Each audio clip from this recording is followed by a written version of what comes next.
قربان جائیں۔ نوجوانوں ذرا غور کرنا، میرے نبی کریم صلی اللہ تعالیٰ علیہ وسلم کے بارے میں حضرت عائشہ صدیقہ فرماتی ہیں کہ عرب کی کواری لڑکیاں بڑی حیا والی ہوتی تھیں، لیکن اللہ کے پیارے رسول صلی اللہ علیہ وسلم عرب کی کواری لڑکیوں سے بھی بڑھ کر حیا والے تھے۔ یہ ہمارے بچے مذاق میں ہمیں کئی دفعہ کہتے ہیں شادی کرا دو، شوگل میں کہہ دیتے، ابا کو کہہ دیتے ہیں، ابا کو نہیں منہ پہ آگے کہہ دیتے ہیں، کہتے ہیں یہ بڑا بھائی مصیبت بن گیا، یہ ہٹے گا تمہاری باری آئے گی۔ آپ کچھ ایسی باتیں کر رہے ہیں، کچھ ایسے انداز آپ اختیار کر رہے ہیں جو وزادار لوگ کرتے نہیں۔ شرم و حیا سے وہ چیزیں ڈھل جاتی ہیں جو باتیں ہمارے بچوں کی زبانوں پر بے باکی کے ساتھ آنے لگی ہیں۔ یہ جو ہمارے لڑکے بن سنور کے نکلتے ہیں، یہ جو میک اپ کا خرچہ لڑکیوں کے برابر لڑکوں کا ہوتا جا رہا ہے، یہ جو لڑکے بھی رات کو چہرے پر کریم لگا کر کے سوتے ہیں، یہ بتا سکتے ہیں کہ مقاصد کیا ہے؟ بتا سکتے ہیں؟ یعنی بچے بھی بغیر شیمپو کے بال نہیں دھوتے، مثلا کیا کرنا ہے آپ نے اس کا؟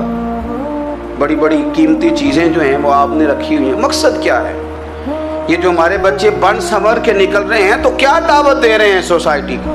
شارٹ نکڑے پہن کے جو نکلے ہوئے ہیں، اوریاں لباس پہن کے نکلے ہوئے ہیں۔ اقبال نے کہا تھا دیار مشرق حوث میں غلطاں، شباب اوریاں شراب عیسیاں، جسے بھی دیکھو غری کے عیسیاں۔ ہم ایسی تہذیب کیا کریں گے؟ شباب اوریاں، تم نے اپنی جوانی ننگی کر ڈالی ہے ساری معاذ اللہ۔ کن مقاصد کے لیے؟ میں وہ اعداد و شمار بتا نہیں سکتا۔ ہمارے ہاں گند سستا ہو گیا ہے، لوگوں نے گناہ تک پہنچنا آسان بنا دیا ہے۔ آپ دیکھ لیں گندگی دروازے پہ اور گند موبائل میں، کیسے بچائیں ان بچوں کو؟ کیا کریں؟ کلیجے پھٹتے، کبھی باتیں سوچتے ہیں تو سوچتے ہیں آنے والی نسل کو کہاں لے جائیں، کہاں چھپائیں، کیا ایسا کریں کہ یہ بچ جائیں۔ خدا را قربان جائیں حضرت عثمان غنی پر۔ مصنف ابن ابی شیبہ میں صحابہ فرماتے ہیں حضرت عثمان غنی نا بڑے مالدار تھے۔ مال آتا ہے تو لوگ عیاش نہیں ہو جاتے، مال آتا ہے تو لوگوں کی خواہشات بہت بڑھ نہیں جاتی۔ بڑے مالدار تھے، مالدار بھی تھے اور سونے بھی بڑے تھے۔ حضرت اسامہ بن زید کہتے ہیں میں نے زندگی میں اتنا سونا بندہ نہیں دیکھا جتنے حضرت عثمان غنی خوبصورت تھے، پیسہ بھی حسن بھی، لیکن فرماتے ہیں کہ حضرت عثمان غنی سب سے بڑھ کر اپنی شرمگاہ کی حفاظت کرنے والے اور سب سے بڑھ کر صلہ رحمی کرنے والے، رشتہ داروں سے اچھا سلوک کرنے والے، حیا والے، شرم والے، پاکیزگی والے۔ آپ کا ذہن ہے، آپ صبح اٹھتے ہی ذہن بنا لیں کہ میں نے آج اتنا سبق پڑھنا ہے، آج اتنی تفسیر دیکھنی ہے، اتنی عبادت کرنی ہے، فلانی نعت میں نے دیکھنی ہے، فلاں خیر کا کام کرنا ہے، فلاں آدمی کے ساتھ نیکی کرنی ہے۔ صبح ذہن بنا لیں، آپ کا ذہن وہی کام کرنے لگے گا۔ لیکن اگر صبح اٹھتے ہی ذہن میں گندگی ہے، رات کو سوتے ہی معاذ اللہ ذہن میں وسوسے ہیں، تو پھر سارا دن وہی چکی چلے گی، وہی انداز رہے گا۔ تھوڑا سا آپ کو اس کی نگرانی کرنی ہے، تھوڑا سا۔ فحاشی، عریانی یہ تیزی سے پھیل رہی ہے، تیزی سے گندگی لوگ کشید کر کے لاتے ہیں۔ اور حیا کا مطلب صرف اتنا ہی نہیں ہے آپ زنا اور بدکاری سے بچیں، آپ اپنی زبان کو بھی حیا والا بنائیں۔ کوئی کچا کمزور جملہ، گندی بات، گالی کبھی بھی زبان پہ نہ آئے، آپ کا انداز حیا والا ہو۔ بے باک ہو جانا، بے باک بولنا، میں باریکی سے اس بات کو سمجھتا ہوں اور میں آپ کو بہت ساری بزرگوں کے ارشادات کا نچوڑ عرض کرنے لگا ہوں۔ آپ اپنا ذہن صاف کر لیں، آپ کے بہت سارے کام ویسے ہی صحیح ہو جائیں گے، چونکہ ہمارے دین کے اندر زیادہ اجر نیتوں اور ارادوں پہ ملتا ہے۔ آپ کے جو اندر کی پاکیزگی ہے وہ بہت سارا فضل لاتی ہے اللہ کا، اور اگر دل ہی ناپاک ہو، ذہن ہی ناپاک ہو، تو وہ خیر کی چیزیں کس طرح کر کے داخل ہوں گی؟ نوجوان میری بات پر توجہ کریں۔ فرمایا وہ لوگ جو اپنی شرمگاہ کی والذین ہم لفروجہم حافظون، وہ لوگ جو اپنی شرمگاہ کی حفاظت کرتے ہیں۔ حضور غوث پاک رضی اللہ تعالیٰ عنہ فرمایا کرتے تھے، دو چیزیں انسان اپنی سنبھال لینا، ایک پیٹ اور ایک شرمگاہ، تو فرماتے تھے ولایت اس کے بڑی قریب آ جاتی۔ ہم نہ ان لذات میں الجھ جاتے ہیں۔ سیانے سیانے بندے، روٹی کمر سیدھی کرنے کے لیے کھانی چاہیے، زبان کے ذائقے کے لیے نہیں کھانی چاہیے۔ یہ زبان کا ذائقہ لگ جائے یہ کہیں کا نہیں چھوڑتا انسان۔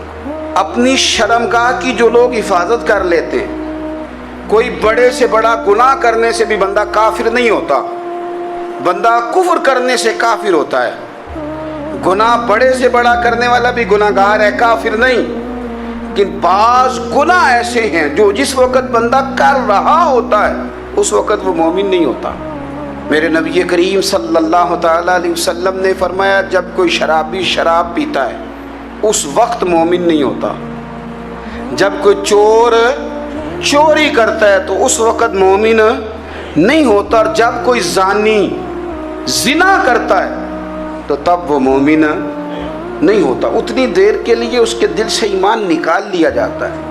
کفل کا ایک واقعہ ترمذی میں ملتا ہے۔ ایک شخص کفل نام کا تھا بنی اسرائیل میں، ایک عورت مجبور تھی، اس کے بچے بھوکے تھے، تو کفل نے اسے مائل کر لیا کہ تو میرے ساتھ گناہ کرے گی تو پھر میں تیرے بچوں کی روٹی تجھے دوں گا۔ تو وہ عورت پہلے تو بیچاری نہ مانی، لیکن بچوں کی بھوک دیکھ کے مجبور ہو گئی۔ جب کفل کے قریب گئی نا وہ عورت، اس نے دروازے سارے بند کر لیے۔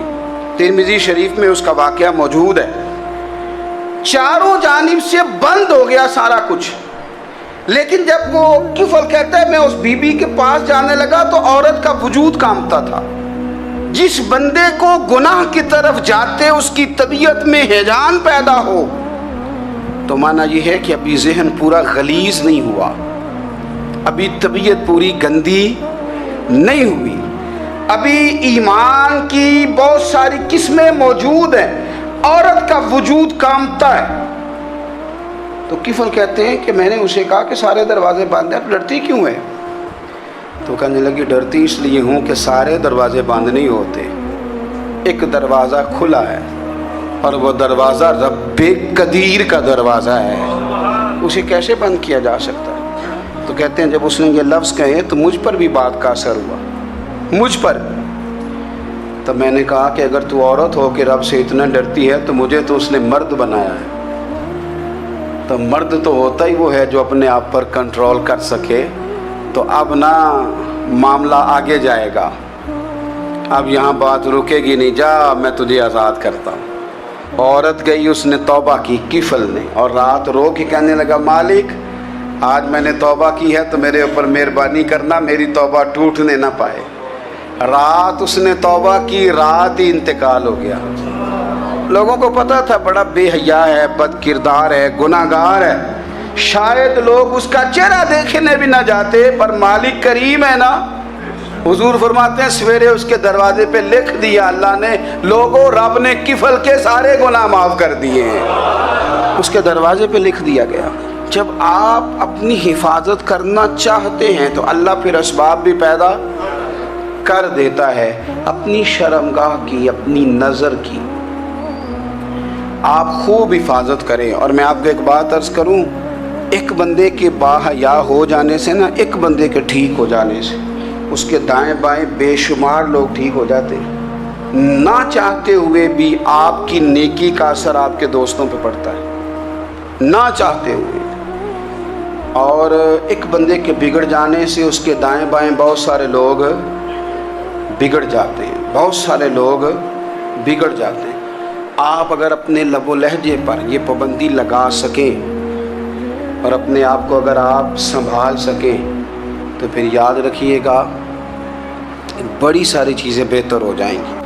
اپنی شرمگاہ کی حفاظت کرنے والے الا علی ازواجہم، مگر یہ کہ اپنی بیویوں پر، او ما ملکت ایمانہم، یا اپنی شرعی باندیوں پر۔ اس زمانے میں جو لونڈی خریدی جاتی تھی اس سے بھی وطی کرنا جائز تھا، اگرچہ اب لونڈیاں موجود نہیں ہیں تو یہ فعل بھی موجود نہیں، سوائے اپنی بیویوں پر یا شرعی باندیوں پر۔